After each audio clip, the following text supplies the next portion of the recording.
3, 4, 5, 6, 8.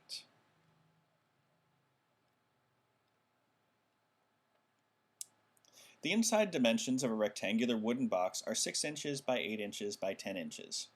A cylindrical canister is to be placed inside the box so that it stands upright when the closed box rests on one of its 6 faces. Of all such canisters that could be used, what is the radius in inches of the one that has the maximum volume?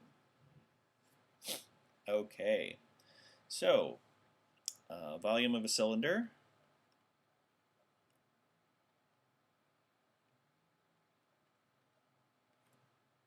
is the area of the circular end, pi r squared, and that whole thing is then multiplied times the height of the cylinder. That's actually how you compute the volume of a lot of regular solids. You find the area of the one face and then just multiply that times the distance that goes back. So we have a box. I shall draw it. It's not as important for this particular question, but visuals are still helpful.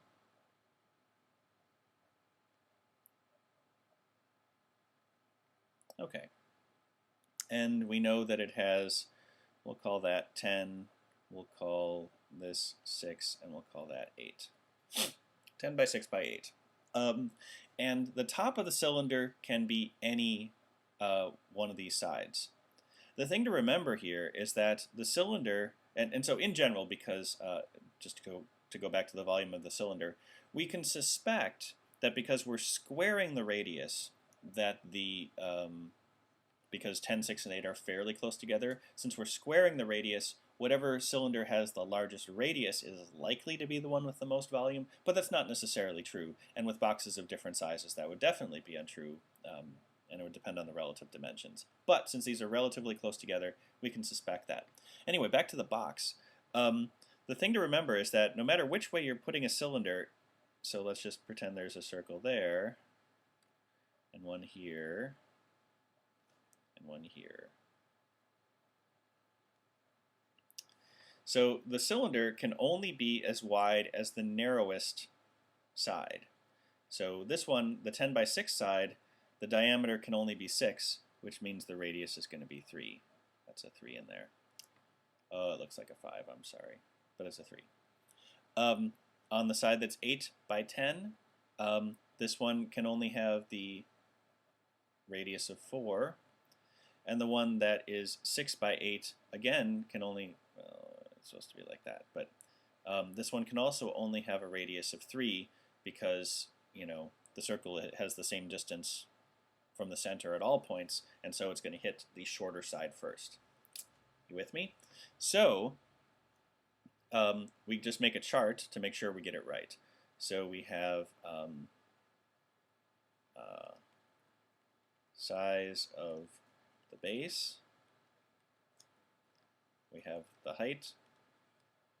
Well, let's do the radius.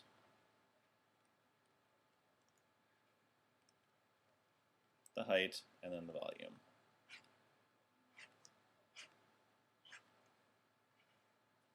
Hopefully that's enough room. So we just have 3 different cylinders here. We have, or 3 different bases. One is with the size 10 by 6 base.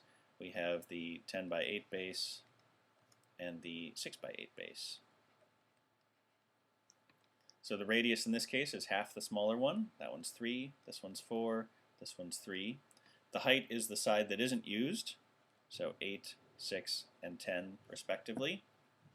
The volume is pi r squared h, so this one is 3 times 3 squared, which is 9, times 8, which is 72, 72 pi. This one is 4 squared, which is 16, times 6, which gives us 96 pi. And then this one is 9 squared. Wait, did I do this right? Yeah.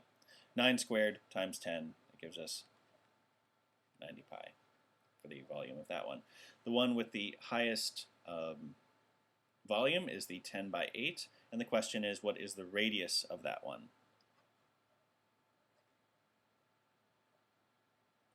radius is 4. And so as we suspected, the one with the highest radius, because that value is squared times the height, that one did end up being the largest, but you can see that it was not the largest by much. 6 pi, in fact. Okay, I'm ready to move on. I hope you are too. 179, 190.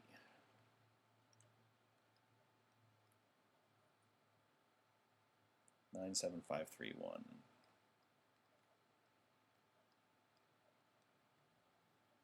What is the units digit of 13 to the 4th times 17 squared times 29 to the 3rd? 13 to the 4th. 17 squared. 29 to the 3rd. The units digit. So one of the things you may remember from long division, if you have, some number here times some number here, you end up with the units digit when you first multiply this times this. So that equals A. And then you have B, C, D, E. And then you replace zeros for each of the additional times that you're multiplying. So it's really only when you're multiplying the units digit times the units digit, that's what determines the units digit, because then you add them all up. A is always going to be at the bottom there. So imagine this is a long division problem with actual numbers. The units digit times the units digit is what gives you the answer, and that's true for any amount of multiplication.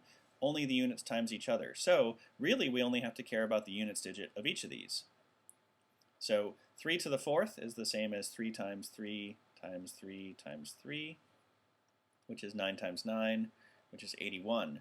So the units digit is going to be 1 there. This one is 7 times 7, which is 49. So the units digit is going to be 9 here. And then 29 cubed, 9 times 9 times 9, 81 times 9. We really only have to worry about the units digit again. So this one is also going to be, 9, not plus, it's times, not plus. This one, the units digit is going to be 9 again. And actually it's 9 times 1 plus 9 times 80, so it equals 729, in case you were wondering what that is. Anyway, and then if we multiply each of these numbers together, 13 to the 4th times 17 squared times 29 cubed, we would be multiplying these units digits times each other. 1 times 9 times 9 equals 81.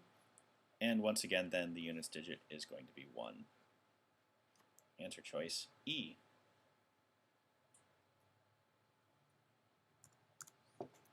On to the second and final column of these pair of pages. Well, second on this page, fourth on this set of pages, page 179, question 191.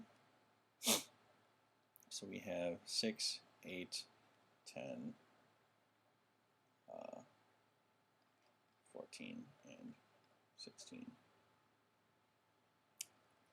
Pat will walk from intersection X to intersection Y along a route that is confined to the square grid of 4 streets and 3 avenues shown on the map above. How many routes from X to Y can Pat take that have the minimum possible length? I should probably draw the picture. So, and then we need 4, okay.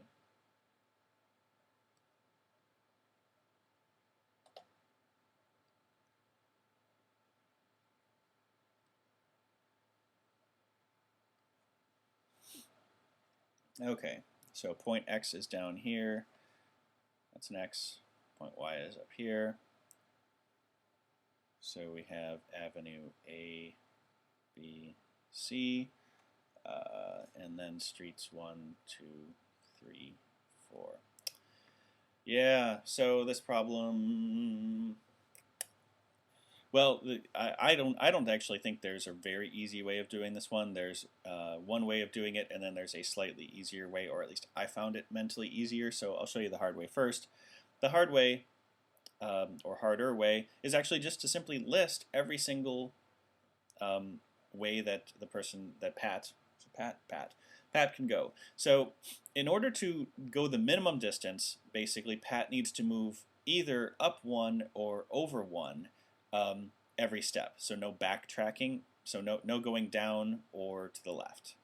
So everything is either, up or right. That brings Pat closer to point Y from point X.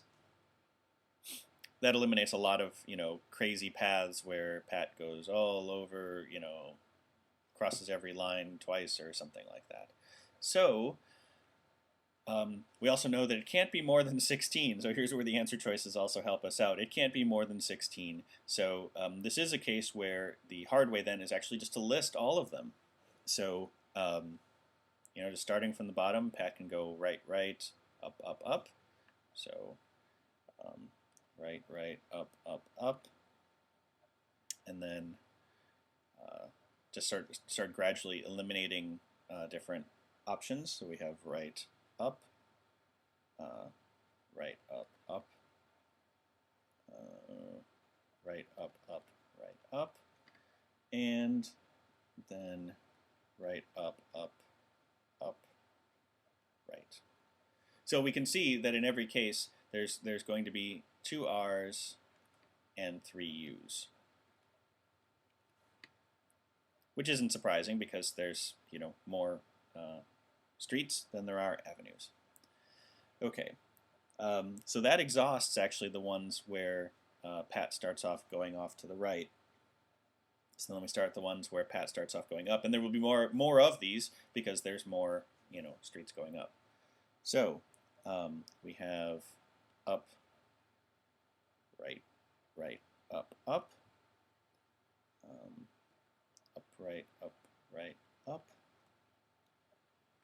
right, up, up, right, up, up, right, right, up, up, up, right, up, right, and then the kind of the converse of the one going along the bottom edge, just going up, up, up, right, right. 1, 2, 3, 4, 5, 6, 7, 8, 9, 10. There are 10 ways. So another way that after I did this the hard way, I realized afterwards that there's probably an easier way to do this. It's not a lot easier because you still have to list out all 10, but really another way to think about it is just imagine that you have something that has 5 slots, and you have to place 2 rights in there every possible way. So just ignore the whole up thing, so you don't really have to kind of keep track of it on the map. Just, you can have, 1, so these are our 5 slots. Haha, I can count. 4, 5. So you just start listing just the rights. To my mind, it's actually a little bit easier to kind of track what we're doing here. So then we start off with, so that we did all the ones with right in the first position, then we start with right in the second position. So we start off with, 2, 3, 2, 4, 4, 2, 5. You kind of get the idea. Doing it like this, I mean, that's actually still what's going on in what was over here, even down to the pattern. But doing it like this, to me, it's perhaps visually easier, and then you're only keeping track of 2 directions, because then by default, every blank in this grid is an up. So just something to keep in mind. This would have worked also with 3, do the 3 ups in 5 different, in the 5 different slots. But to me, it just seemed easier to just deal with the 2. So, for future reference, save this mental image right here, because that could be a little bit easier if you get one of these, which you may not. Okay, let's do another one.